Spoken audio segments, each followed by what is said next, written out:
आऊज़ु बिल्लाहि मिनश शैतानिर रजीम बिस्मिल्लाहिर रहमानिर रहीम।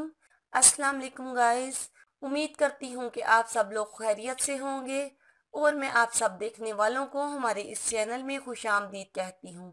तो दुरूद पाक पढ़कर हम इस वीडियो का आगाज करेंगे। अस्सलातु वस्सलामु अलैका या सय्यदी या रसूल अल्लाह व अला आलिका व अस्हाबिका या सय्यदी या हबीब अल्लाह।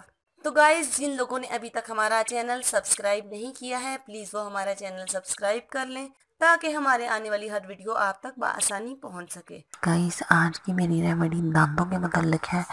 वो लोग जिनके दांत बहुत ज़्यादा येलो हो चुके हैं और उनके येलोपन दांतों का ख़त्म नहीं होता, जितनी मर्ज़ी टूथपेस्ट वगैरह इस्तेमाल कर लें उनसे फ़र्क नहीं पड़ता और उनके दांत बहुत देर पहले के पीले हो चुके हैं और वो बिल्कुल सफ़ेद नहीं हो रहे, तो उनके लिए आज मैं आपको आसान से तरीके से टूथपेस्ट बनाने का तरीका बताऊंगी। इंशाल्लाह वो बनाकर अगर वो यूज़ करेंगे तो इंशाल्लाह इससे उनके दांत आहिस्ता आहिस्ता सफ़ेद होने शुरू हो जाएंगे।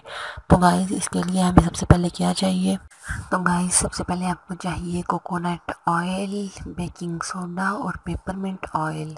इन तीनों चीज़ों को बराबर मिकदार में लेकर आपने मिक्स कर लेना है और इसका पेस्ट बना लेना है। इसका पेस्ट बनाने के बाद आपने रोज़ाना अपने दांतों पर 2 मिनट तक आपने अपने ब्रश के साथ इसका जो है वॉश करना है अच्छी तरह से। आप इसे 2 मिनट तक इसका ब्रश करें और फिर वॉश कर लें। इंशाल्लाह आप इसका अमल जारी रखेंगे तो आपके दांत बहुत ही ज़्यादा सफ़ेद और चमकदार हो जाएंगे। बहुत ही आसान सी रेमेडी, आप इजीली कर सकते हैं। आप ट्राई करें, इंशाल्लाह इससे आपको फ़ायदा होगा। ओके गाइस, अपना ख्याल रखिएगा, हमें अपनी दुआओं में ज़रूर याद रखिएगा। अल्लाह पाक आपका हामी और नासिर हो। अल्लाह पाक आपको हर परेशानी और हर मुश्किल से दूर रखे।